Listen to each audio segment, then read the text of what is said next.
Bueno, gente, espero que todos estén muy bien y vamos a iniciar siguiendo con lo que es este proceso del idealismo alemán. Necesito explicarle a Fichte antes de entrar de lleno con Hegel, porque ciertamente que es muy complejo Hegel. Quizás incluso le pida ayuda nuevamente al doctor Siegel en algunos puntos, pero necesitamos comprender previamente a Johann Gottlieb Fichte, que de hecho tiene las tesis que a mí más me apasiona. Y de ahí mi famoso chiste de bienvenidos todos ustedes, mis no-yos. Hoy vamos a estudiar un poco esta noción del no-yo. Bien, hoy vamos a estudiar un poquito esto para que nos queden claras las ideas, para que podamos ir internalizando lo que es en definitiva uno de los grandes exponentes del idealismo alemán, pero que también va a marcar en cierto sentido la forma en la cual nosotros concebimos la realidad actualmente. No digo ustedes en forma particular, no me refiero a Paulina Estrella o Matías que quizás tengan su cosmovisión propia, sino que me refiero concretamente a cómo Occidente, en cierto sentido, se ha visto profundamente influenciado por este idealismo, profundamente influenciado, con todo lo que deriva de allí, con todo lo que se deriva de este punto. Bien, recuerden que si hay dudas, directamente levantan el micrófono, me preguntan sin inconveniente y lo conversamos. Como es importante y siempre decimos cuando damos estas clases, tenemos que entender siempre el contexto del autor. O sea, uno para entender el pensamiento tiene que entender de dónde surge ese pensamiento. Y uno tiene que entender de dónde surge ese pensamiento. Estamos hablando de una persona que vive entre el año 1762, mitad del siglo XVIII, y que muere en 1814, inicio del siglo XIX, cuando ya se empiezan incluso a gestar los procesos independentistas en América. Esto para que lo puedan ubicar. Es uno de los más renombrados filósofos idealistas alemanes. Nace en una familia profundamente humilde, pero queda bajo protección del barón von Millis, a quien mostró una gran lealtad a lo largo de su vida. De hecho, en sus memorias habla de este proceso de su infancia, pero no es un punto tan trascendental aquí. Lo que sí interesa es que va a tener estudios dentro de lo que es la eclesiología, propio de la formación religiosa de su época, muy propio de la formación religiosa de su época. Él, luego que muere su protector, en 1784 va a abandonar la universidad y se va a dedicar a dar clases privadas. Esto lo lleva a viajar en distintas ciudades como Zurich y Leipzig. Y ustedes van a ver que las personas que normalmente viajan rara vez no mutan en ciertas ideas o evolucionan o las cambian o las transforman. Y esto es muy propio de que los filósofos en general tienen una tendencia al descubrimiento. Y en ese sentido va a haber una modificación en su forma de entender la realidad, ¿no? Em, en 1790, puesto en la necesidad de explicar la filosofía de Kant a un alumno, ahonda en la lectura de lo que eran las críticas kantianas, que es lo que estudiamos en las últimas clases, y allí surge definitivamente su tendencia a este idealismo. A partir de que vino un Lisandro Crespo y le preguntó a Horacio Giusto qué dijo Kant, es que Horacio Giusto se puso a estudiar en profundidad Kant y ahí es cuando termina abrazando el pensamiento kantiano. Estando ya en Varsovia, eh, siempre trabajando dentro del ámbito académico, escribe Ensayo de una crítica de toda revelación. Y esta obra es la que termina entusiasmando a Kant en su época, a quien le da de leer Königsberg, y a partir de la publicación de esta obra, atribuida en un principio a Kant por haber sido publicada sin nombre y lo hace ya, después se supo quién era, es cuando empieza a saltar de la fama ficta. En principio, por el tipo de redacción que tenía, se creía que era de Kant esta obra, pero finalmente fue de Fichte. En 1794 inicia sus clases en la Universidad de Jena, sustituyendo al kantiano Reinhold. De hecho, Kant fue de los pocos filósofos reconocidos en su época en vida. Esto es una curiosidad, ¿no? Publica entonces Fundamentos de toda la doctrina de la ciencia, que es su obra principal, base de toda la filosofía, que al día de hoy se sigue estudiando en la carrera, de hecho, ¿no? Tiene obras en ese periodo vinculadas a la moral, que es Fundamentos del Derecho Natural y Sistema de la Moralidad. El artículo sobre el fundamento de nuestra fe en la providencia divina es donde él va a retomar un principio que estudiamos ya previamente, que era el monismo filosófico de Spinoza. Recuerden que Spinoza es racionalista, por lo tanto sustancialista. Esto lo tienen que tener presente porque quizás hoy llegamos a tiempo a ver todo el autor de Fichte. Esto lo tienen que tener muy presente, ¿bien? Porque esta idea de identificar a Dios con el orden moral es lo que hace recaer sobre él la acusación de un ateísmo. Hoy diríamos más que un ateísmo, un monismo filosófico. Pero en ese momento es cuando se lo acusa a Fichte de ateo. ¿Bien? Y dan lugar luego esas acusaciones a lo que se conoce con el nombre de la disputa del ateísmo, causa de su destitución de la cátedra que ocupaba y que es un tema que amerita cierta lectura. ¿Qué es lo que es esta acusación? Bien, la disputa sobre el ateísmo, acá vamos a entrar un poco más en el plano filosófico, tuvo lugar en la Universidad de Jena en 1798. Todo esto a partir de las enseñanzas y actividades docentes de Fichte. Todo esto a partir de la publicación sobre el fundamento de nuestra fe en la providencia divina. En este artículo se sostenía la igualdad, y tome nota de esto para Fichte, la igualdad entre Dios y el orden moral. Es decir, ¿cómo poder explicárselos? ¿Se acuerdan cuando estudiamos a Spinoza, donde Spinoza plantea la tesis Deus sive natura? Donde si yo hablo de naturaleza o yo hablo de Dios, estoy hablando de la misma sustancia. Si yo soy un ser natural, naturalmente soy una extensión de Dios, porque no hay una diferencia sustancial. Esa idea de confundir, no en cuanto que estoy perdido en la vida y no sé a dónde voy, sino la confusión y cuando la fusión conjunta de dos sustancias en una misma, es lo que plantea aquí Fichte, siguiendo este sistema monista, en donde que el orden moral es lo equivalente a Dios. Pero esto lleva de suyo, de modo que no es necesario atribuir una entidad trascendental, de allí la unidad sustancial, porque no hay una sustancia por fuera de mí superior a mí. Ya no es un Dios personal, trascendente, superior, que fundamenta la moral. Tampoco es posible pensar el concepto de Dios como lo entiende el cristiano. Un Dios personal para Fichte es imposible y contradictorio. Y en consecuencia es contradictorio creer en un Dios que se encarna en la persona de Jesucristo. La oposición de muchos profesores a estas ideas, que en ese momento se consideran ateas, hoy diríamos que son parte del monismo inmanentista, es lo que lleva finalmente a que Fichte dimitiera como profesor y tuviese que abandonar la Universidad de Jena. ¿Se va entendiendo lo que es esta disputa del ateísmo, sí o no? Hasta este punto. Porque este va a ser un gran semblante y un parteaguas en la filosofía de Fichte. Entonces, el orden moral es Dios, pero entendiendo esto como esas reglas aritméticas, geométricas, universales. Tienen esta inspiración racionalista de Spinoza. Y en este punto es donde va a tener una pequeña separación con Kant, porque recuerdan que Kant finalmente va a negar que podamos conocer algo de Dios, del alma y del mundo, es parte de ese noúmeno, aquello que escapa al fenómeno que se presenta en nuestra conciencia, pero que se vuelve necesario para fundamentar el orden moral. Fichte lo que hace es revolucionar esa revolución previa filosófica y dice, no, es que precisamente el orden moral es Dios, pero ya ese orden moral como universal, ya ese orden moral como universal. ¿Me van siguiendo hasta aquí, sí o no? Porque esto es Sí, muy importante. Bien. A partir de lo que es esta disputa del ateísmo y de esa destitución, se va a trasladar a Berlín. Por eso dije, van a ver cómo está siempre vinculado el contexto con la filosofía. Se traslada a Berlín, a Berlín.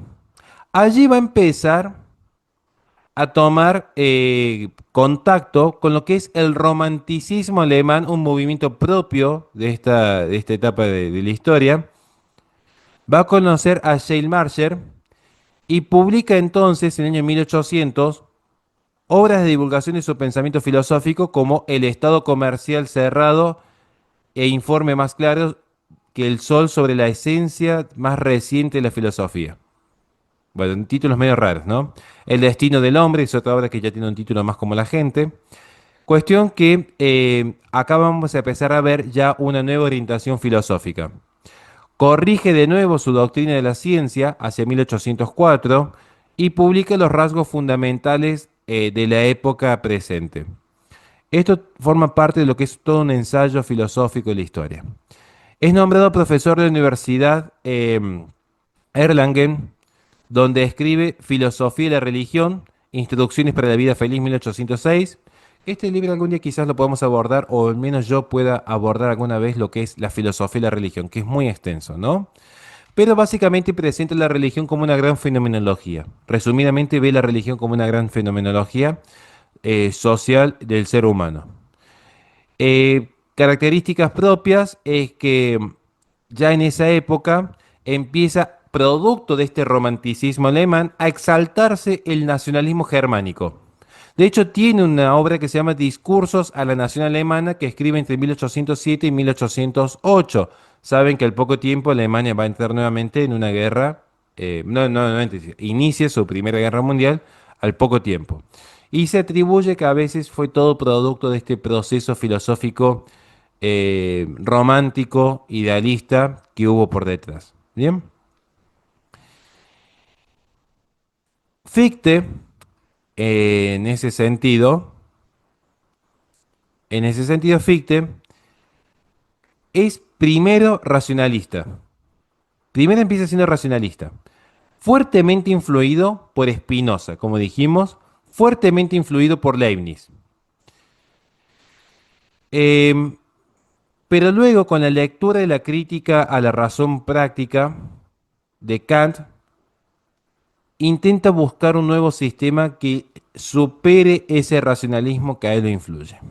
Bien, la subyugada idea de la voluntad absolutamente libre es esa idea tan subyugada, esa idea tan, em, podemos decir, en cierto sentido, que lo obsesione pero que no logra transmitir, es lo que va a marcar finalmente su consideración clave en la filosofía. ¿Qué nos hace libre? Porque si nos preguntamos qué nos hace libre, tenemos que preguntarnos primero qué nos hace ser. Si yo soy libre es porque primero tengo una conciencia del yo. ¿Me siguen hasta aquí, este punto? ¿Se entiende? Sí, sí. Bien, entonces, Fichte opina que Fichte opina de Kant que expone la auténtica filosofía, pero que no logra desarrollarla del todo, no logra cerrar plenamente su sistema. La que él considera auténtica la expone en lo que es su doctrina de la ciencia, a través del concepto de libertad, o entiéndase también racionalidad práctica, que es cuando yo llevo la naturaleza racional a los hechos. Cuando finalmente logro conocer la verdad, cuando finalmente logro querer el bien, esto en términos escolásticos, según Fichte, es cuando se halla la manera de eludir la decisión que a su juicio Kant no sabe superar entre lo que es libertad y naturaleza. ¿Se acuerdan que nosotros cerramos la clase de Kant explicando el problema que tenía Kant? Kant hace todo un determinismo de la naturaleza.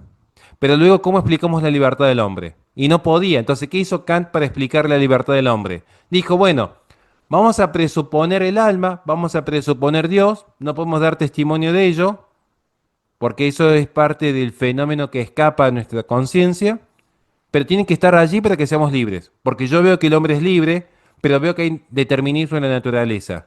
Pero no puedo hablar de Dios porque no puedo corroborarlo por los sentidos. Esto es lo que estaba diciendo Kant. Kant está diciendo, básicamente para que entiendan qué es lo que ve Fichte. Kant dice, cada vez que un objeto sólido es arrojado hacia el cielo, el objeto cae porque hay fuerzas que determinan la naturaleza. La piedra no es libre, el león no es libre, la palmera no es libre. Están determinados por fuerzas de la naturaleza, que es lo que yo puedo corroborar empíricamente. Esto es lo que dice Kant. Pero estoy viendo a Paulina y resulta que Paulina es un agente libre. ¿Cómo es posible? Entonces dice, quizás hay algo más allá de la física, pero él va a decir, pero no puedo hablar de metafísica porque todos los que hacen metafísica se contradicen entre sí. Finalmente yo lo que puedo corroborar es la idea que se presenta a mi mente por medio de los sentidos. La idea de libertad no se me presenta a mi mente. Yo lo que veo es un objeto moviéndose. Esto lo toman de David Hume. Yo veo a Paulina moviéndose, pero resulta que no es un movimiento uniforme. Entonces dice, bueno, quizás haya algo que se llama alma, quizás haya algo que se llama Dios, pero como no lo puedo corroborar empíricamente, lo voy a presuponer para darle sustento a mi teoría. Eso dice Kant. Viene Fichte, tres doritos después, y dice, sí, capo, tenés razón en todo, pero te está faltando algo ahí. ¿Qué es lo que te está faltando? Darle consistencia a ese juicio, a eso que vos llamás racionalidad práctica, que es cuando yo llevo a los hechos mi naturaleza racional. Porque finalmente para Fichte, Kant no sabe superar lo que es esta distinción entre libertad y naturaleza. La razón teórica y razón práctica, fenómeno y cosa en sí, es algo que al juicio de Fichte termina obstruyendo la filosofía kantiana. Toda filosofía es la búsqueda de un primer fundamento absoluto del saber humano. Por eso decimos que la filosofía es el estudio de las causas últimas y primeras. Últimas en el orden del saber, primeras en el orden del ser. Y este fundamento, según Fichte, se da sin más y no puede ser ni demostrado ni determinado. Solo puede reflexionarse sobre este mismo fundamento. El hecho de buscar este fundamento revela que el principio absoluto está en sí mismo en el análisis, en el pensamiento, en el juicio. ¿Me siguen hasta aquí? Fichte va a decir, finalmente, el fundamento de toda la filosofía está en el propio pensamiento. Pensar, el pensamiento es finalmente la causa, ¿no? El análisis del pensar da a entender que la libertad absoluta y el saber incondicionado son lo mismo. Esto incluso yo lo podría vincular a Dios, pero no me quería ir del tema. Ambas cosas son aspectos de la misma razón autónoma. Nada es absolutamente libre, sino el pensar. El pensar es lo verdaderamente libre. Nada llega a ser sino por el pensamiento. Esta es la máxima expresión del idealismo en un determinado punto. El análisis de los primeros principios lógicos permite llegar a la misma conclusión de A igual a A. Y solo es verdad en cuanto existe en ese supuesto, el sujeto que lo piensa, lugar donde es verdadero el juicio, puesto que realmente en él sucede que yo es igual a yo. Y acá entramos de lleno a la filosofía de Fichte, el yo igual a yo. ¿Me permite que les cuente una pequeña historia aparte o no? Bueno, nos podemos tomar 5 minutitos. Sí, sí. Bien, no sé si saben que yo tengo una gran afinidad con los cómics, no sé si saben, de hecho tengo muchos libros atrás que nunca los muestro, pero tengo una gran colección de cómics y me gusta mucho el mundo de los superhéroes. Quizás porque nunca maduré y vivo en un mundo de fantasía y de ficción. Bien, hay un cómic muy interesante que salió hace poco que ¿saben quién es el Doctor Doom? Por cierto, el enemigo de Reed Richards, los Cuatro Fantásticos, un ser muy inteligente, casi llega a ser un dios en un momento dado en los cómics. Ya Marvel perdió su rumbo. Había un científico muy conocido llamado Doctor Doom, que se junta con Rocket Raccoon, que muchos lo deben conocer porque es el mapache de Guardianes de la Galaxia, el bichito re simpático amigo de Groot. Estaba Doctor Doom, que era un villano, asociado con Rocket Raccoon, creando una máquina para viajar en el tiempo, ¿no? Estaban creando una máquina para viajar en el tiempo, pero querían ir al momento previo a que inicie el tiempo, es decir, antes del inicio del cosmos. Lo cual no tiene sentido porque el tiempo inicia cuando inicia el cosmos. Entonces, no hay un tiempo antes del tiempo. Entonces logran perfeccionar la máquina a tal punto que Doctor Doom con Rocket Raccoon viajan al inicio mismo del cosmos, al inicio del tiempo, en el momento cero, es a lo máximo que pueden llegar. Todo esto porque Doctor Doom, después de haber alcanzado ya los ciertos poderes como Dios, ya eso es un desvarío que tienen los cómics, él empieza a preguntarse cómo es posible que yo con tanto poder haya sufrido tanto. Queda desfigurado, nunca logra superar a su competidor Reed Richards, su madre muere, su padre lo abandona. ¿Qué es lo que pasó con Doctor Doom? Entonces, ¿cuál es el sentido de la existencia? Entonces él quiere llegar al inicio del universo, al inicio del tiempo, para preguntarse cuál es el sentido de la existencia. ¿Cuál es el sentido del universo? Y allí aparece un monstruo un poco raro y, y se logra comunicar con ellos y le dice, cuando inicia el universo, cuando logran llegar a ese punto cero, este monstruo les da la respuesta y le dice, Es que el sentido del universo es preguntarse por el sentido del universo. Y esto, ya ahí es cuando termina el cómic. Ahora, ¿qué es lo que tiene interesante? Que si ustedes piensan un poco en este sentido de los cómics, y tienen mucha filosofía por detrás, es un poco lo que estamos viendo acá con Fichte. ¿Cuál es el sentido de todo? Pensar el sentido del todo. ¿Qué es lo que le da sustento y sentido al cosmos? ¿Qué es pensado? Entonces, ¿qué es lo que prima? El pensamiento. ¿Bien? Por eso van a ver que la filosofía de Fichte parte del yo. ¿Me siguen hasta aquí? La filosofía de Fichte parte y emerge del yo. El yo es el fundamento. Pero no cualquier yo. ¿Cuál fue? A ver si alguien me prestó atención hasta aquí. ¿Cuáles fueron los principales, la principal influencia o la primera influencia que tiene Fichte? La principal influencia que tiene, la primera, la más importante, antes de llegar a Kant. Porque él va a intentar corregir a Kant. Usted había dicho que primero había sido racionalista, entonces Spinoza. Claro, muy bien. ¿Y quién es el padre del racionalismo?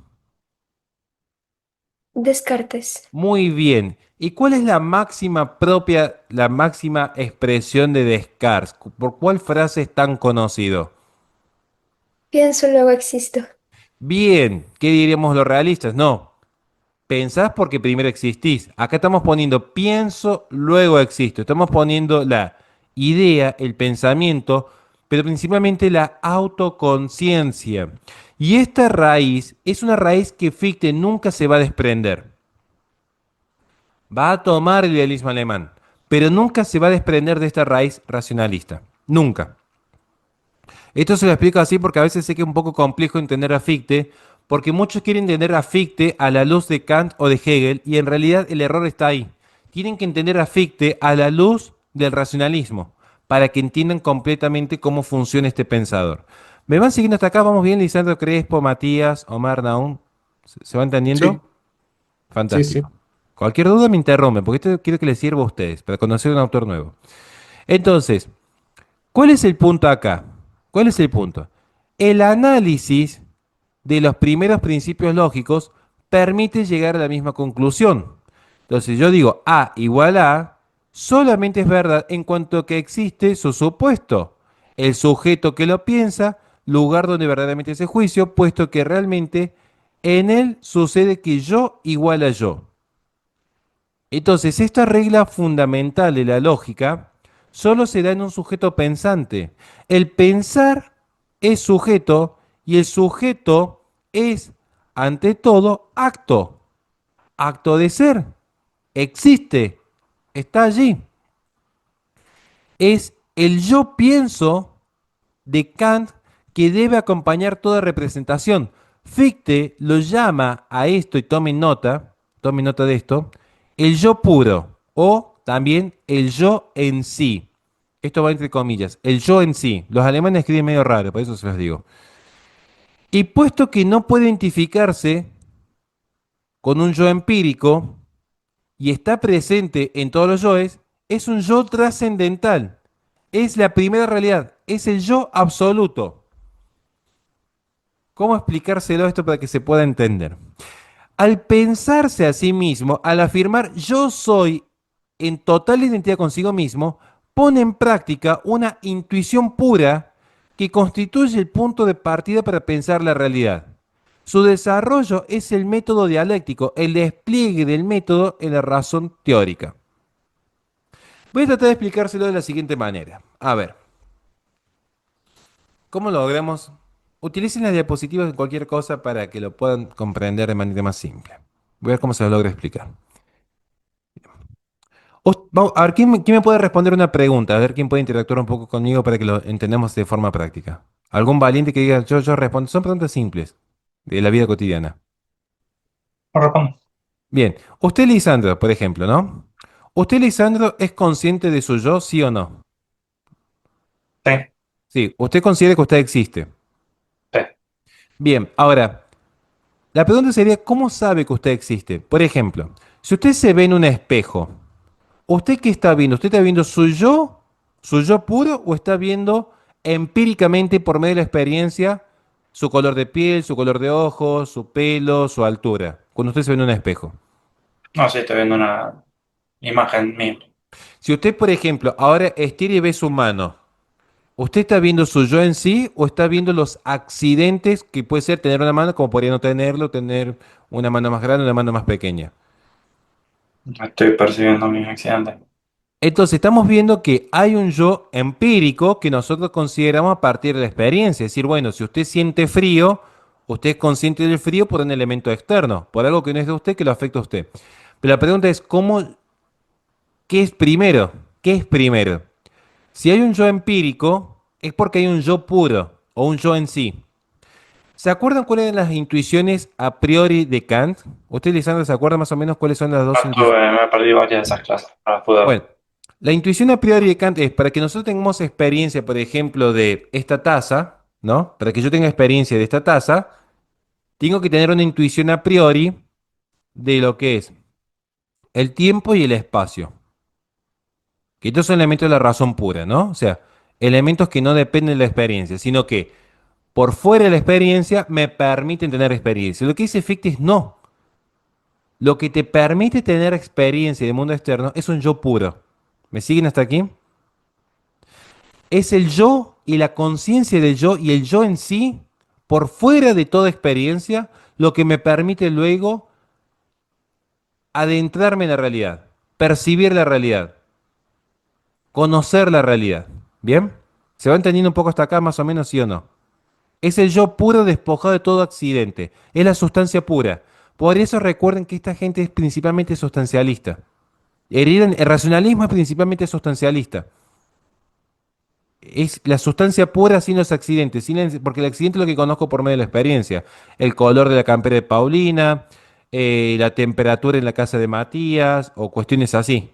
Eso es parte de la experiencia. Acá estamos en elementos de la razón pura. Entonces, lo que dice básicamente Fichte, lo que está proponiendo Fichte en definitiva, es lo siguiente. Fichte nos está diciendo que el yo es el fundamento del todo. ¿En qué sentido? Hay un yo que se da a sí mismo. Este es un... a ver, yo me imagino que ustedes si están prestando atención, lo primero que van a pensar es, ¿de dónde sale ese yo? O sea, si yo soy fundamento de sí mismo, que yo me di a mí mismo la existencia. Pasa que para nosotros como realistas nos cuesta a veces comprender esto, ¿no? Lo primero que diría Paulina, Naún, Omar es, Mónica Rodríguez, que le mandamos un saludo grande. Lo primero que dirían ustedes es, che, pero hasta donde yo sé, yo vengo de mi mamá, de mi papá y mis papás y mi mamá vienen de una ameba y la ameba viene del Big Bang y el Big Bang viene de Dios y hacemos toda una cadena causal porque somos realistas. No es que aparecimos mágicamente ahí como en una película, ¿viste esos sueños en los que apareces mágicamente en un cuarto que no conoces? Bueno, eso es lo que diríamos nosotros. Lo que está diciendo acá Fichte, pero tampoco quiero ridiculizar al autor, quiero ser lo más honesto posible, es la conciencia del yo. La realidad comienza en el yo. ¿En qué sentido la realidad comienza en el yo que se da a sí mismo? Que la conciencia simplemente se da. La realidad es producto del yo. ¿En qué sentido? Si no hay un yo que sea consciente, por ejemplo, hagamos el experimento. Paulina, si usted no es consciente de la realidad, ¿usted puede predicar algo de la realidad? ¿Usted puede conocer la realidad? ¿Usted puede actuar en la realidad? No, Exactamente. Entonces, ¿qué es primero, su yo o la realidad? la realidad, pero no la puedo Pero percibir ¿cómo, sin... cómo podría ser primero, piensa usted como Fichte, ¿cómo podría ser primero la realidad? Si usted para hablar de la realidad primero tiene que usted existir, y existir en conciencia, existir su yo. ¿Entiende cuál es el conflicto aquí, sí o no? ¿Va entendiendo? Matías, ¿se va entendiendo más o menos? ¿Quiénes de acá juegan a los videojuegos? Bien, los que juegan videojuegos. ¿Cómo se llaman ese tipo de videojuegos procedural? ¿Cómo se llaman los que cuando vos empezás la partida se va generando aleatoriamente el campo de acción? Sí, generación procedural. Generación procedural. Muy bien. Usted piensa, Lisandro, que para Fate nuestra vida es como un videojuego de generación procedural. ¿Existe el mapa previo a que el jugador empiece a jugar o el mapa empieza a generarse a partir de las acciones del jugador porque hay un jugador que está jugando? ¿Nosotros qué diríamos, en definitiva? Nosotros como realistas, ¿qué diríamos? Previo, incluso cediendo que hay una generación procedural en la realidad, es porque previo ya existe un lenguaje informático que permite que cuando el jugador comienza a jugar se genere el mapa. Ya hay una inscripción, ya hay un lenguaje previo que permite ese desarrollo. Y eso es lo que nosotros llamaríamos Dios en todo caso. ¿Bien? Esto es para tratar de compensar un poco las teorías. Por eso va a identificar precisamente el orden moral con Dios. Pero ya no va a ser un Dios trascendental, va a ser como una suerte de lenguaje. Pero cuando se ve ese lenguaje, cuando finalmente se da la realidad, entonces ya no hay un Dios trascendental, sino que es un Dios que está presente en la misma realidad y en el mismo orden. Entonces, ese lenguaje informático que permite la generación procedural en un videojuego, ese lenguaje sería Dios. Pero lo que finalmente existe es que ese lenguaje se materializa cuando tenemos el jugador jugando el videojuego. ¿Se entiende el ejemplo un poco rebuscado? ¿Se entiende? No se entiende. Bien. Hoy yo conozco a mucha gente que piensa así. Es que ese es el punto, Lisandro. Como les dije, no es que mucha gente. La inmensa mayoría del pensamiento occidental es así. Hoy Occidente está muy marcado por el idealismo alemán. Pasa desapercibido. Pero cuando empezamos a indagar un poco, por ejemplo concreto, Lisandro, ya que has visto. ¿Nunca te pusiste a pensar, querido amigo, lo que pasa, por ejemplo, con los derechos humanos? Es como que te hablan de un bien absoluto. No, está mal matar. Y decís, bueno, pero ¿por qué? ¿Lo dice Dios? No, lo decimos nosotros los hombres que vamos generando con nuestra conciencia que está mal matar. Pero después, en nombre de los derechos humanos, también te aplican el aborto y la eutanasia. Porque es como el jugador en el videojuego, que como en el GTA, que dice, bueno, hoy tengo ganas de atropellar a uno. Total, mi juego, mi decisión, mis reglas. ¿Y pasa esto? Es que ese es el problema. O sea, está todo marcado por este semblante, ¿no? A su vez se plantea la idea del no yo, que esta es la idea más importante de todas, que vamos a profundizar luego. Recuerden que si se corta la sala en 5 minutos, seguimos por el mismo link. ¿Estamos? Y ya hoy vamos a tener una sesión más o menos corta, pero seguimos por el mismo link. ¿Qué es esta idea del no yo? El no yo es todo lo externo, toda la naturaleza, todo aquello que es una resistencia al yo puro. Pero al mismo tiempo es lo que permite la perfección del yo en el acto. Eh, y que se vincula, voy a cerrar, se vincula con lo que es propiamente la noción de libertad y moral. Para Fichte, el ser humano se perfecciona en el obrar, en el hacer, no solo en la contemplación. Acá hay una crítica muy grande al realismo filosófico. Y eso es muy propio del inmanentismo. De hecho, ¿qué dice Marx? Porque Marx proviene de la filosofía alemana. Dato de color. ¿Qué dijo Marx? Marx dijo, el mundo, los filósofos se han dedicado a contemplar el mundo. La función de la filosofía es transformarlo. Ahora, en esa idea de Marx vemos un antecedente en Fichte. ¿Por qué hablamos del no yo y la naturaleza? ¿Por qué hablamos del no yo y la naturaleza? Ejemplo concreto. Supongamos, vamos a tomar un ejemplo. ¿Alguna de las que me está viendo acá es mamá? ¿Sí o no? ¿O es papá? Soy papá. Bien. Vamos a tomar el ejemplo de Lisandra como papa, ¿no? Tomamos a Lisandra como ejemplo de papa. Seguramente si es papá le habrá pasado que a las 3 de la mañana no se le ocurre mejor idea a un niño, normalmente recién nacido, 2 o 3 meses, llorar. Es como común. ¿Qué hay allí? Hay un yo que quiere dormir. Hay un no yo que es parte de la naturaleza externa, que es parte de esa realidad, que está allí ejerciendo una resistencia. Lisandro quería dormir. Hay un bebé que no le permite dormir. Ahí viene esa resistencia, ¿no? Toma contacto con eso externo que se le informa a su yo y a partir de aquí viene la decisión moral. Él puede arrojar a un bebé al barranco, que es lo que hacen las abortistas cuando ven un embarazo, que es un fenómeno, después voy a explicar esto, o él puede cuidar a su hijo. Pero cuando él decide cuidar a su hijo, se perfecciona en su yo. Se perfecciona porque practica la acción moral. La moral no es solamente abstracción, la moral es ejercicio. Por eso se lo acusa de ateo, porque él está diciendo no es una moral externa como podría ser el Antiguo Testamento. Es una moral práctica. Se practica la moral. Sin la práctica, sin ese ejercicio, se carece de fundamento. Por eso él va a hablar de un Dios que ya no es un ser externo, sino el fundamento del orden moral.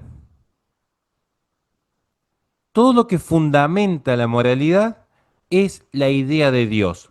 La idea de Dios se confunde aquí con las propias reglas de la moralidad, pero son reglas inmanentes, son reglas propias del hombre. Bien, y por eso para él el camino hacia la libertad es finalmente el ejercicio de estas reglas morales.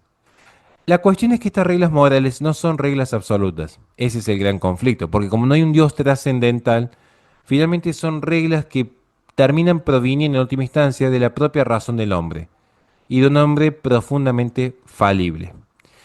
¿Vamos bien hasta aquí, sí o no? Escucho, Naum. Sí, profe, entonces no hay un Dios. Más bien la pregunta es, ¿cuáles son los atributos del Dios así como tal, como lo concibe? Simplemente es un ordenamiento moral que el hombre conoce por medio de la razón. Pero no es algo trascendental, sino es algo que está inscrito en las propias reglas de la naturaleza. Más propiamente en las propias reglas de la práctica que el hombre lleva adelante. Básicamente nosotros cuando hacemos el bien, construimos a Dios. Básicamente es eso. Dios Mm. es aquello que nosotros hacemos cuando hacemos el bien. No hacemos el bien, no hay Dios. Hacemos el bien, Dios está allí fundamentando ese orden moral. Cuando nosotros decidimos ayudar a un ancianito a cruzar la calle, hacemos presente a Dios porque hacemos presente ese orden moral. Cuando nosotros pateamos un cachorrito y nos comportamos de manera inmoral, estamos básicamente matando a Dios. Por eso van a ver que, ¿cuál es un gran pensador alemán? Si yo dijese, dígame un pensador alemán que se le venga a la mente rápida ahora. Cualquiera. ¿Qué me dirían? Uno de Eh, los- dicen Hegel. Hegel, bien. ¿Cuál es después vamos a pensar, ¿cuál es el espíritu absoluto? Y es una construcción que se da a partir del hombre, en el espíritu del hombre que va escalando hasta llegar a Dios. No es un ser trascendental. Pensemos, por ejemplo, en Schopenhauer y la voluntad absoluta. Pensemos en Nietzsche. Dios ha muerto y el hombre lo ha matado, porque finalmente Dios es lo que el hombre construye cuando decide hacer el bien, ¿o no? ¿Se entiende hasta aquí aún, más o menos? Sí, pero no le encuentro lógica. Bueno, o porque no es un idealista alemán. O sea, obviamente que acá un realista diría que no tiene lógica. Para los idealistas alemán, nuestro Dios trascendental que se encarna, que en el Antiguo Testamento manda un bombazo sobre Sodoma y Gomorra, o que manda el ángel de la muerte con los primogénitos inocentes de Egipto, tampoco tendría lógica para ellos. O sea, acá siempre podemos estar en este juego de la filosofía y la teología en conflicto. Esto tenemos que asumirlo como es, pero sí es importante entender este impacto que tiene en nuestra forma de entender hoy la construcción y la moral. Lo escucho José Barahona. Buenos días, profesor. Una duda nada más en cuanto a esto de la realidad y el ser. ¿Tiene que ver con la razón nada más? Por ejemplo, un pez que vive en el océano no sabe que está en el océano hasta que lo sacan y se muere. ¿Tiene No, que ver eso? no tanto porque de hecho un pez no tendría conciencia, es lo que Ok, diría Fichte. ok. La conciencia implica el ejercicio puro de la razón, que es la capacidad de conocer digamos, Profesor, a mí me parece como que está todo medio, o sea, su filosofía, principalmente toda la parte ética, me parece, perdón, la parte moral me parece vacía, porque, por ejemplo, llega un momento que hay un conflicto que es inminente. sí, Si yo digo, no, no sé, está mal comer carne y el otro me dice, está bien comer carne, bueno, ¿quién tiene razón? Y él iba a quedar en la nebulosa. ese es el punto. Y ese es el problema que tiene Kant. Kant cuando habla de su imperativo categórico, tiene por ejemplo, ¿qué diría Kant con un vegano? Es que ese es el punto, exactamente. O sea, ¿qué pasa en una discusión moral sobre si está bien o no comer animales? Porque acá dice no puedes tratar a un otro como un medio, sino como un fin. Bueno, ¿qué es un otro? Lo que ejerce la razón. Tenemos todos los veganos llorando. Entonces, ahí está, es que ese es el punto, ese es el problema por el cual yo no abrazo el idealismo alemán. Ese es el fundamento por el cual yo me separo del idealismo alemán, en mi caso concreto. Porque noto lo mismo que está notando usted. Ese es el mismo punto. Vamos a llegar igual a hablar un poquito de la moral de Fichte ahora, ¿no? Pero quería cerrar con esto. No sé si estaba allí José Barahona o no, que le habíamos respondido, pero en definitiva, respondiendo un poco lo que nos dejó José Barahona, no podemos, siguiendo el idealismo alemán, dar mérito a que los animales tengan conciencia o no. Quizás en su mundo son conscientes, pero nosotros no somos conscientes de otras conciencias. En definitiva, solamente soy consciente de mi propia conciencia, lo cual es lo que llevó a muchos pensadores a sostener el solipsismo. Solamente puedo atestiguar mi propia existencia y nada más. Porque el problema del racionalismo es que se cae en un estado constante de escepticismo. Ese es el problema más grande que tiene el racionalismo, que es que finalmente no puedo dar por válido y verdadero aquello, dar por válido y verdadero de manera trascendental, objetiva y fundamental, aquello que está por fuera de mi razón. Y si yo voy a aplicar la fenomenología o voy a aplicar lo que es la propia noción de Kant y el noúmeno, yo que, ¿cómo podría saber yo si es consciente o no un pez de su propia existencia? No, es imposible, queda vedado. Y ahí es donde viene justamente el conflicto. ¿Qué hacemos? Está prohibido no comer peces. Porque si es un ser consciente diríamos, no, ¿cómo voy a comerme un ser consciente? Si no tiene ejercicio de la conciencia. Ante la duda, no me voy a comer un pez. Pero ante la duda, si no sabemos si tiene conciencia, sí podría prevalecer el aborto. Si en definitiva el embrión no tiene ejercicio de la conciencia. Aunque tenga una naturaleza racional, no tiene ejercicio de la conciencia. Y ahí vienen los grandes conflictos éticos, como bien lo marca Matías. Ahí vienen los grandes conflictos éticos. Porque es donde más se conflictúa la situación para, para los idealistas.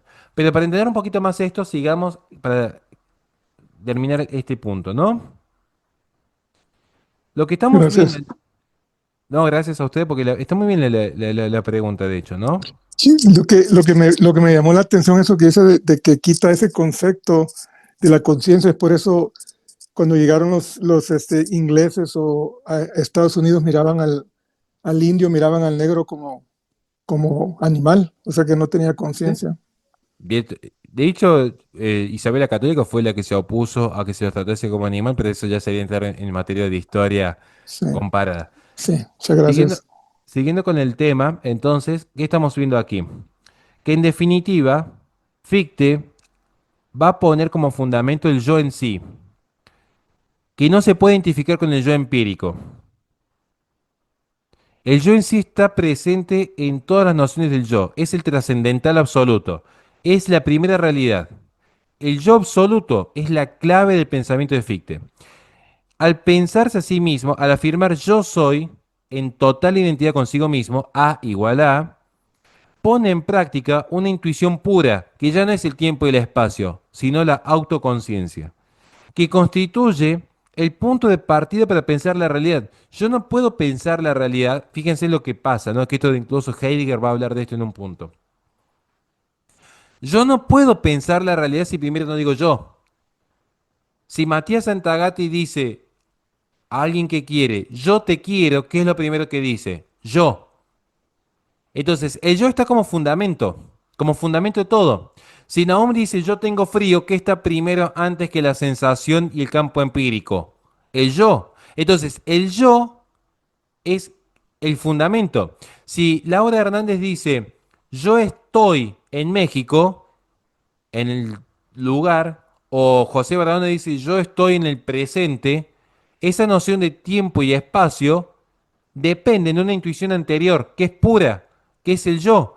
¿Por qué? Porque el resto, que es la dimensión empírica, incluso si digo yo peso 110 kilos, yo mido 2 metros, todo esto hace a el campo empírico que depende de un fundamento que no es empírico. Porque no es que yo tomo conciencia de mi yo a partir de los sentidos, sino que los sentidos operan precisamente porque hay un fundamento metafísico que es el yo. ¿Me van siguiendo hasta aquí? ¿Sí o no? Sí, Bien. Esto es lo más importante de todo. Bien. Esto es lo más importante de todo. Porque a partir de acá va a venir lo que es precisamente este choque que se da entre el yo empírico, por ejemplo, yo peso 110 kilos, yo soy profesor, yo tengo amigos, este es el yo empírico que voy tomando conciencia de lo que pasa en mi alrededor, con mi yo puro, con mi yo absoluto, que es el fundamento. Y esto, precisamente, permite su desarrollo, que es el método dialéctico, que es el despliegue del método en lo que refiere a la razón teórica. ¿Qué es este método dialéctico? Bien, se caracteriza por tres principios fundamentales que se lo he puesto allí en pantalla. Los tres principios básicos que son la tesis, la antítesis y la síntesis, que corresponden a los momentos dialécticos sucesivos, que es la posición del yo, la negación del yo y la síntesis entre la posición y la negación. Vuelvo a dar el ejemplo aquí, ¿no? Tenemos a Lisandro, que es papá. Lisandro tiene la posición de su yo. Él dice, yo existo. Y yo deseo actuar, yo deseo ser. Resulta que hay una negación de su yo. Un bebé empieza a llorar. Su hijo empieza a llorar. ¿Cuál va a ser la síntesis? Él levantándose a cuidar a su hijo. A partir de aquí va a haber un proceso de superación y evolución, porque su hijo va a sentir ese cuidado llamado y él se va a perfeccionar como padre. La tesis, explicándolo en términos simples, la tesis enuncia el primer principio de la teoría de la ciencia. El yo se pone a sí mismo. La primera realidad aparece como yo, que es el principio de identidad. Pero el problema es que el yo no puede ser sin límites, si no seríamos Dios. Básicamente seríamos una eternidad absoluta. No puede existir un yo sin el límite que se impone por un no yo. Como tampoco hay sujeto sin objeto. Por lo tanto, si existe esta tesis del yo, bien, si existe esta tesis del yo, tiene que existir una antítesis que sea el no yo, para que lo puedan entender. ¿Se acuerdan cuando yo les pasé la clase de por qué Dios permite el mal? No sé si... sí, ¿Se acuerdan cuando decimos que para que haya amor a Dios, para que ese amor sea libre, para que ese amor sea precisamente un acto de voluntad, tiene que existir la posibilidad de que no haya amor? Si no, sería un determinante, y un determinante absoluto. Acá sucede algo parecido. Para que mi yo sea un yo, tiene que haber un no yo necesariamente. Para que yo sea fundamento en sí, tiene que haber algo distinto y externo a mí, que es el no yo. Entonces, a la antítesis se enuncia el segundo principio. Al yo se le opone absolutamente un no yo. Esto es cita textual de Fichte.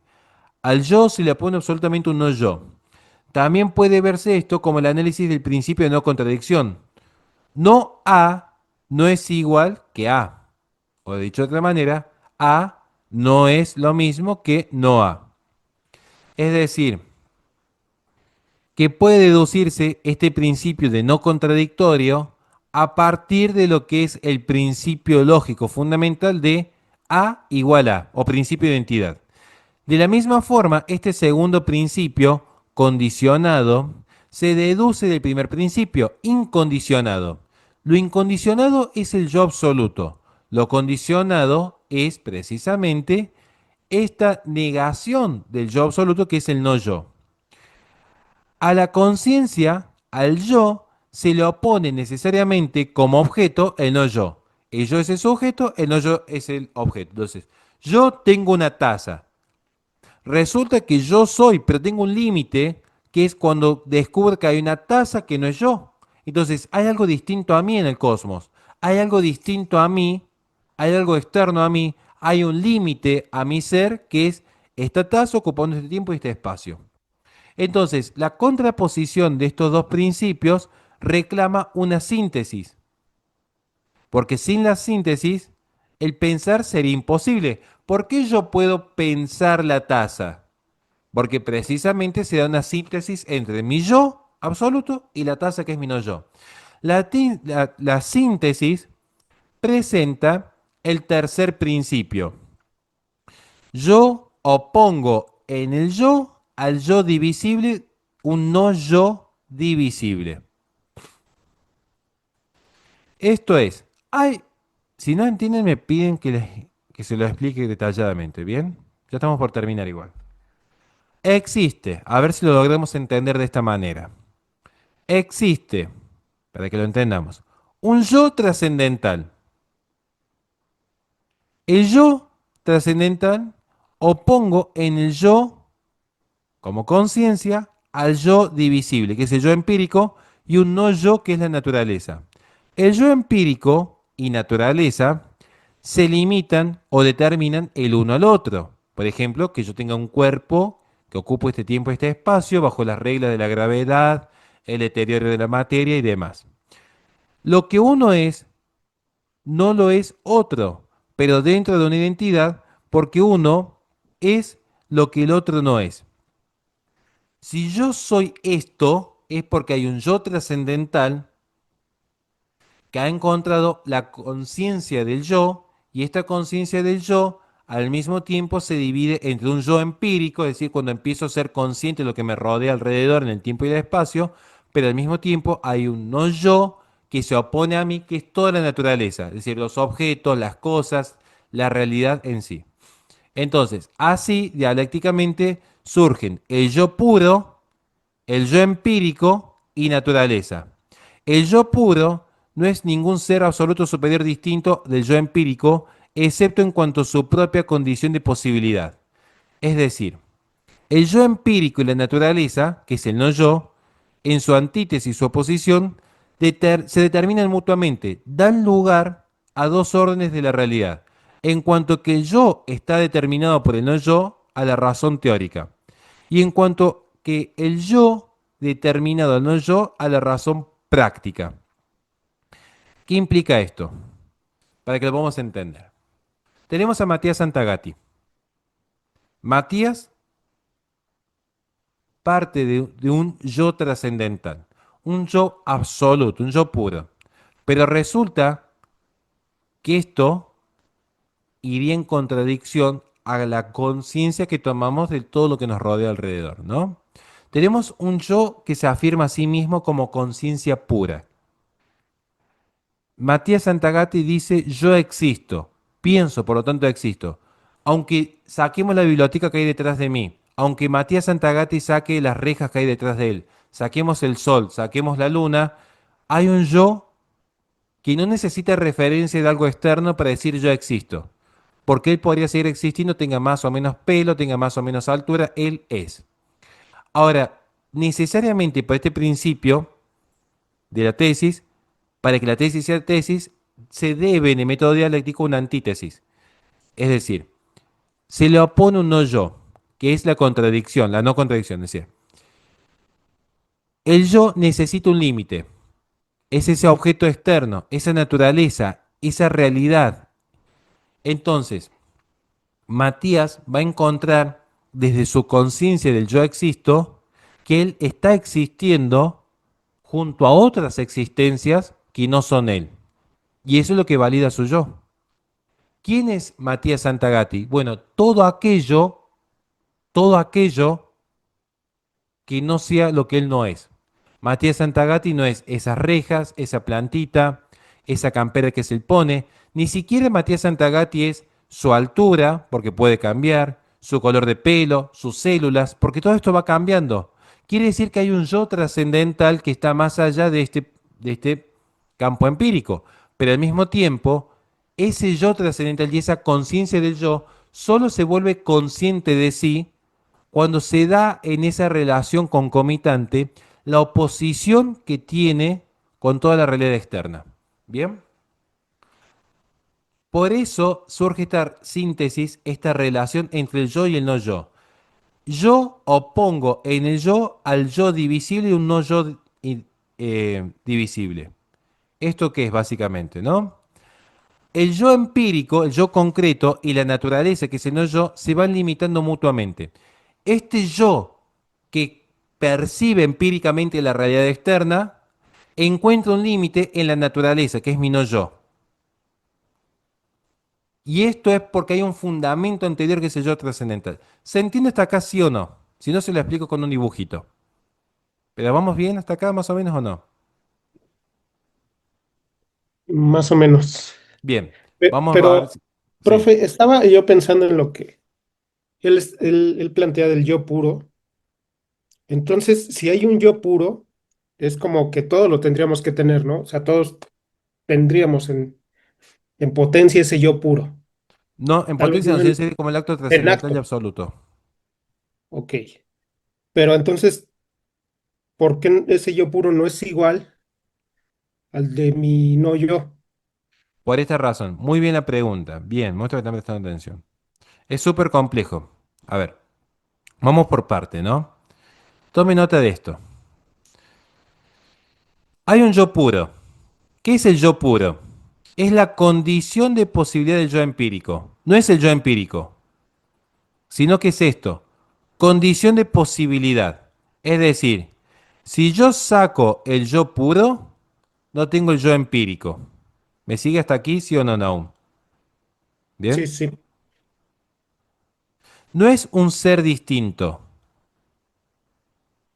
No estamos hablando de un Dios que crea a Naún Martínez acá.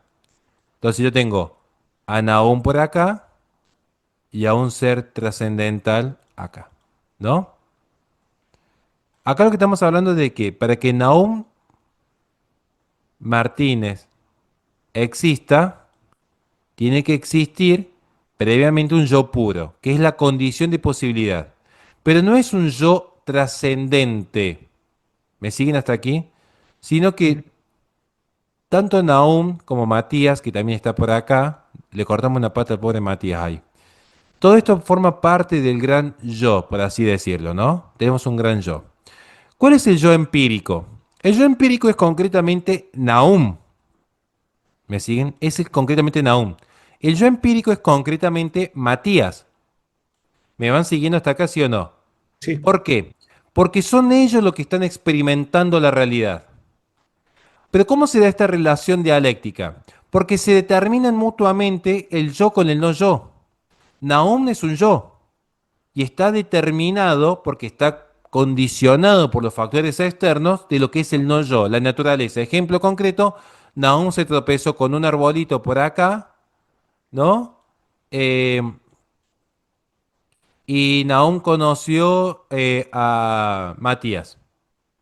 Entonces, el yo empírico, ese yo empírico, que es consciente de sí, es consciente del no yo que son los límites que tiene. Naón cuando quiere de repente avanzar en la Ciudad de México, en el auto se encuentra con un montón de autos que están delante de él. Toma conciencia de un montón de no yos, que son esos vehículos que lo están impidiendo su obrar.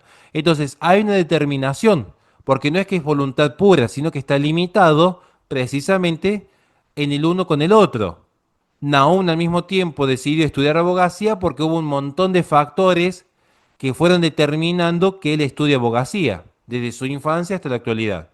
Entonces, cuando el yo es determinado por el no yo, tengo conocimiento, que es la razón teórica. Entonces, cuando Nahum toma conocimiento de el árbol, ahí conoce, ahí entra lo que es la razón teórica. Él dice, bueno, un árbol es aquello que tiene madera y que da frutos. Cuando el yo determina el no yo, acá la situación cambia. Ya no es que el yo es determinado por el no yo. Entonces, lo otro ingresa en mí. El conocimiento ingresa en mí. ¿Me siguen hasta acá con la inteligencia? Yo los conozco a ustedes. Ustedes me determinan a mí. ¿Por qué? Porque ustedes entran en mi intelecto. Ustedes me determinan a mí. Ustedes me actualizan. Cuando el yo determina el no yo, que es cuando yo obro, cuando Nahum, por ejemplo, ayuda a un anciano a cruzar la calle, aparece lo que es la razón práctica, que es la acción moral. ¿Se va Eh, entendiendo hasta acá, sí o no? sí, sí. ¿Y cómo explica entonces el conocimiento inmaterial si todo es a partir de la experiencia? Porque el conocimiento es inmaterial. Porque ese conocimiento que hay del no yo, esa cuestión empírica, se entiende esa experiencia, no niega la realidad como tal, sino que es producto de un yo trascendental. Sin el yo trascendental no podría haber un yo empírico que tome conocimiento por experiencia de los límites externos. ¿Se entiende o no se entiende este punto? Sí, sí. Bien. Entonces, si quieren lo vuelvo a explicar. Si quieren lo vuelvo a explicar.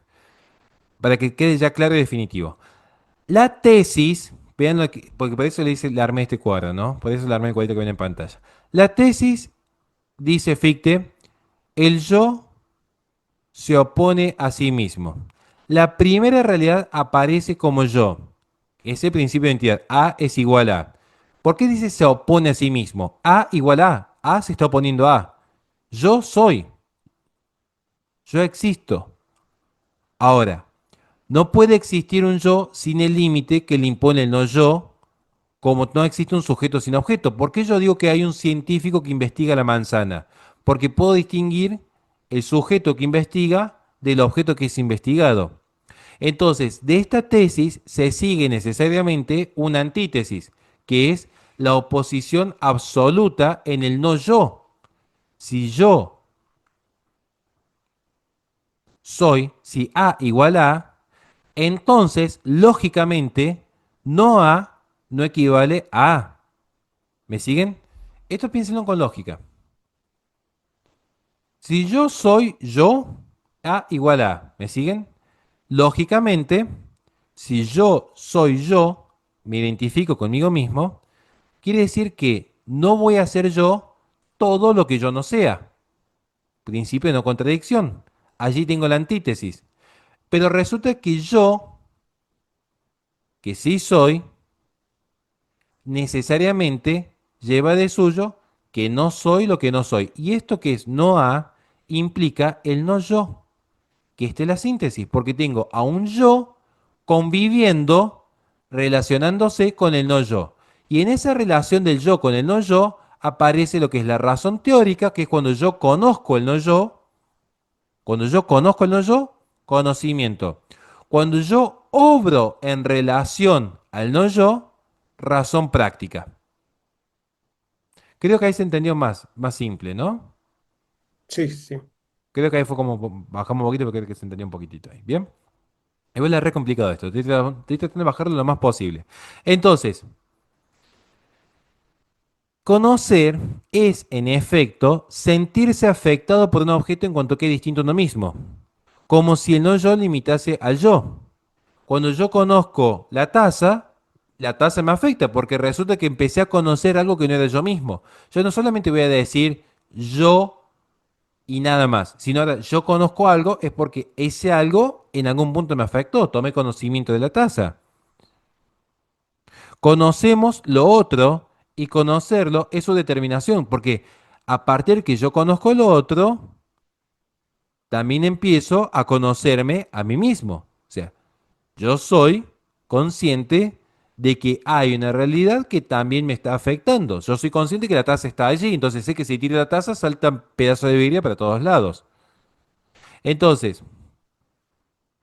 el yo construye a priori el no yo para poder pensarlo como objeto. Por eso acá volvemos al idealismo.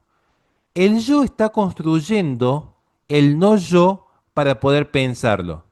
Mi yo tiene límites. ¿Me siguen hasta aquí? A ver, ¿cómo se lo logra explicar esto para que entiendan por qué decimos que el yo construye el no yo? ¿Alguien me puede responder una pregunta? Sí. Bien. ¿Usted cree en Dios, sí o no? Sí, Bien. ¿Usted puede pensar la eternidad? no, Pero usted cree en Dios que es eterno. sí, ¿Cómo es el Dios en el que usted cree? ¿Cómo me lo describiría? acto puro de ser, ¿Qué es eso? el ser absoluto. ¿Y cómo lo piensa si no puede pensar la eternidad?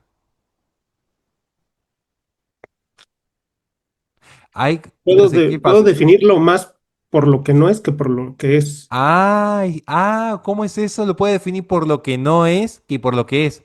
Ahí empezamos a entender cómo funciona esta idea del no yo. Básicamente porque es una negación. Pero al mismo tiempo, ¿qué diría Fichte? ¿Cómo sería Dios? Y bueno, lo empecemos a pintar como un hombre barbón que está en el cielo, que anda con sandalias, que es muy sabio, que es muy amoroso. ¿No? ¿Qué estamos haciendo? Construimos ideas para pensar la realidad. Y así con una manzana, como vimos con Kant, empezamos a construir ideas a partir de lo que percibimos para poder pensar la realidad como objeto. Pero en definitiva, ¿quién construye la idea? Y el yo. Por eso el yo es a priori. Desde el yo construyo la realidad. ¿Se va entendiendo un poquito hasta acá, sí o no? Sí, sí. Entonces, hay un proceso de abstracción al conocer el no yo. Es decir, Más que de sí, abstracción, de adaptación. ok. Entonces él no abstrae algo de la cosa en sí. O No, sea, no no puede. plantea esto. No puede. Ok, Eso, en eso siga Kant. En eso siga Kant. No puede. Porque estamos limitados por los sentidos. En eso siga Kant. No podemos, a ver, ¿de qué color es la manzana? Y depende, porque una mosca la vería distinta como la ve un ser humano. Entonces no podemos hablar del color en sí, sino del fenómeno que se presenta a la conciencia. El no yo se presenta a la conciencia del yo. Entonces, ¿qué es lo que prima? La conciencia del yo. ¿Bien? ok. Hay, Gracias. hay una pregunta de José Barahona. Si lo entendí bien, profesor, por ejemplo, el que un carro me atropelle y me doy cuenta que hay algo más, ahí me doy cuenta que soy yo, sería como una cosa inmediata de reconocimiento en ese momento. Sí, en ese momento ese sería un caso muy, muy extremo, pero sí, ahí sería consciente de que hay uno yo que se lo llevó puesto a su yo, básicamente. Ahí sería consciente de un yo empírico que siente dolor, por ejemplo. Ok, Pero usted podría ser yo sin el dolor. Por eso hablamos de un yo trascendental y un yo empírico. El yo empírico es el sujeto concretizado que experimenta la realidad. Y que experimenta la realidad del no yo, que es la naturaleza que lo rodea. Entonces, cuando tomamos conocimiento de esto externo, del no yo, estamos viendo que eso que está fuera de uno, ¿no? Nos afecta. Pero hay otra forma de poner el no yo por parte del yo, que es la actividad moral. Y en la actividad moral, en ella, el objeto, la naturaleza, el no yo, es puesto para poder sentir su resistencia, para mostrarse finito y poder ser, en definitiva, un yo. De otro modo, un yo sin oposición, sin obstáculos que vencer, dejaría de ser lo que es y sería algo absolutamente indefinido. Y eso cae en las contradicciones. Bien. Vencer el obstáculo para sentir su resistencia, para poder ser un verdadero yo, no significa más que lo que se experimenta en la obligación moral, la tarea de hacer que lo sensible se gobierne por lo inteligible, que es básicamente la virtud cristiana en este punto, que es dominar la pasión de la carne, dominar la concupiscencia y la irascibilidad. Esto es básicamente, que es someter lo sensible a lo inteligible, que es la acción moral, cuando prima el deber ser sobre el ser. Con la moral desaparece en Fichte la idea de Dios, de un Dios personal infinito, para convertirse en el mismo orden moral al que se siente obligado el hombre. Dios es en definitiva una mera idea reguladora del orden moral, el esfuerzo infinito por llegar a ser moral.